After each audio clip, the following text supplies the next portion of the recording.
On accueille à présent un nouvel invité dans ce journal. L'économiste Geert Noels est avec nous depuis son bureau par mesure de précaution. Alors, il y a quelques jours, Geert Noels, vous écriviez dans l'Écho que la prochaine victime du coronavirus, c'est le gigantisme de l'économie. Notre système économique est devenu tellement surdimensionné et mondialisé qu'il révèle aujourd'hui ses failles. Il est malade et il va falloir faire de nouveaux choix à l'avenir.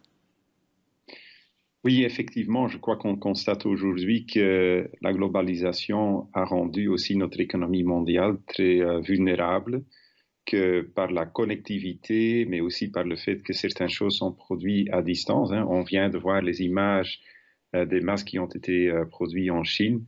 Il y a certains biens de nécessité de base qui sont plus produits chez nous, et ça rend évidemment notre économie, mais aussi nos soins de santé très vulnérables.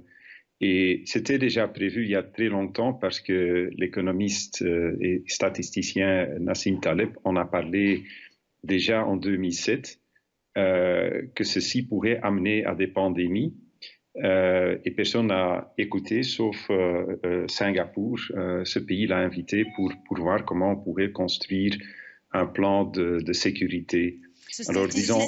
Alors, ce statisticien libanais écrivait donc un livre intitulé Le signe noir, où il prévoyait que dans ce système mondialisé, un petit grain de sable, un petit, le mot, je ne sais pas s'il est très adapté, mais comme ce virus peut avoir des répercussions incroyables.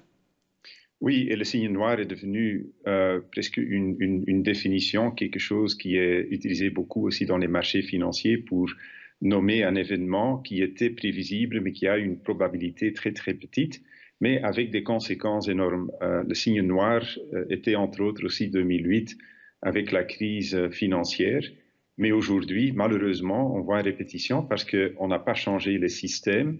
On a essayé de sauver les systèmes en 2008, mais on ne les a pas changés. Et on a perdu beaucoup de temps pour tirer les conclusions de 2008. Mais est-ce que vous pensez qu'il est vraiment possible aujourd'hui de démondialiser le monde avec les directions qu'on a prises ces dernières années? Oui, je crois bien. Je crois qu'il faut aller vers une autre globalisation et quand même décentraliser de nouveau certaines activités. Et ce sera aussi en faveur du climat, parce qu'on a vu que le combat que l'on a et qu'on va encore continuer dans les décennies à venir est un combat presque parallèle, que certaines conséquences de ce virus vont amener aussi à une réflexion sur la nécessité de garder la globalisation comme on l'avait il y a encore un an et qui est en train de changer. Et j'espère qu'on va surmonter très vite les problèmes du corona, mais qu'on va quand même garder aussi une mémoire que certaines choses, on doit bien réfléchir et ne plus aller vers le vieux système et évoluer vers un nouveau système qui est plus résilient, peut-être moins efficient juste sur le plan économique, mais qui tient en compte aussi le climat, l'aspect social et comme on voit maintenant aussi le risque de santé.